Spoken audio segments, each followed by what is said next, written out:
সেদিন আমি রান্না করছিলাম মাটির চুলায় চিকেন রোস্ট, তাও আবার পরিমাণে ছিল অনেকটা। এই রোস্ট রান্নাটা আমার কাছে ছিল বড় একটা চ্যালেঞ্জিং বিষয়।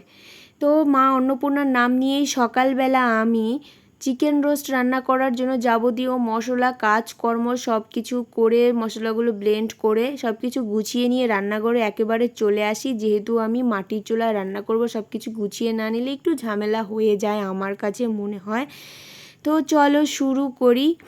মাটির চুলায় রোস্ট রান্না করব, পরিমাণে ছিল অনেকটা। তাহলে ব্যাপারটা কি? ব্যাপারটা হচ্ছে সেই দিন ছিল আমার দাদার পাকা দেখা পাটিপত্র ও আশীর্বাদের দিন ছিল, তাই সেখানে সেই দিন অনেকগুলো রান্না ছিল। সেই অনেকগুলো আইটেমের মধ্যে আমি একটা আইটেম নিজের ঘাড়ে নিজে দায়িত্ব নেই যে চিকেন রোস্টটা আমি করব, আর সাথে কাকিও ছিল।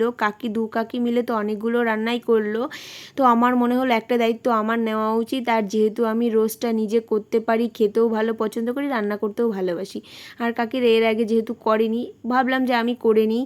আর পরিমাণেও ছিল অনেকটা। সব কিছু মিলিয়ে ব্যাপার ছিল একটা বেশ কি বলবো, চ্যালেঞ্জিং আমার কাছে লাগছিল। তারপরেও আমি আর কি হাসি খুশি মন নিয়ে রান্না করতে চলে যাই মাটির চুলায়। এই যে রান্নাঘরটা দেখতে পাচ্ছ, লাকড়ি, হাঁড়ি, পাতিল, চুলোস, এটা হচ্ছে আমার মায়ের রান্নাঘর। আমার মা বেশিরভাগ রান্নাই এই মাটির চুলোয় করে, যখন প্রয়োজন পড়ে মাঝে মধ্যে গ্যাসের চুলায়ও রান্নাবাড়ি করে। তো এই মাটির চুলায় রান্নাবাড়ি তোমাদের কেমন লাগে জানিও, আমার ততটা বেশ ভালো লাগে না। আর মাটির চুলায় রান্নাবাড়ির একটা ঝামেলা কি জানো, এই লাকড়ি একটু একটু পর ধাক্কা দিতে হয়, কালি, সব কিছু মিলিয়ে আগে থেকে আমার মাটির চুলায় রান্না করা খুবই একটা খিটখিটে ব্যাপার ছিল। তারপরেও খুবই কম করা হয়েছে। এখন আবার আজকে রান্না করছি চিকেন রোস্ট। আমার কাছে বড় ভয় টেনশন লাগছিল, তারপরেও আর কি শুরু করে দিছি। সাথে কাকি ছিল। চিকেন রোস্টটা দুবারে করছি আমি, যেহেতু অনেকটা পরিমাণে ছিল। প্রথমে আর কি 17 পিস আর কি চিকেনের রোস্ট করি, আর তারপরে 13 পিসের কাকি করে।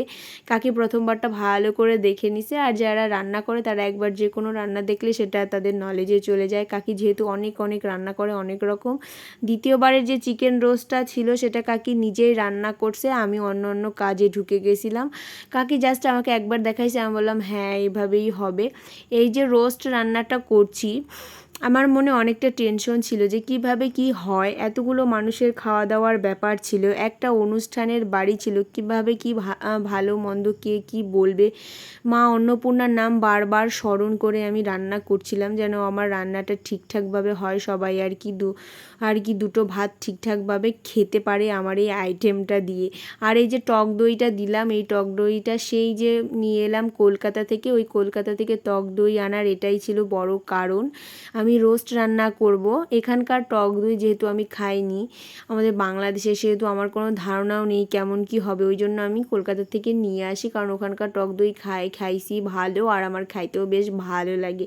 সব কিছু মিলিয়েই আমি আর কি মাটির চুলায় যে রোস্টটা রান্না করলাম ঠিকঠাকভাবে আর কি করতে পারছিলাম। শেষের দিকে আমি রান্না মশলা কষিয়ে মাংস চিকেন দিয়ে কিছুটা করে আমি কাকির হাতে আর কি তুলে দিয়ে চলে এসেছিলাম বাইরে। আমার অনেক কাজকর্ম ছিল, আর কাকি ঠিকঠাকভাবে সেটা করেও নিছে।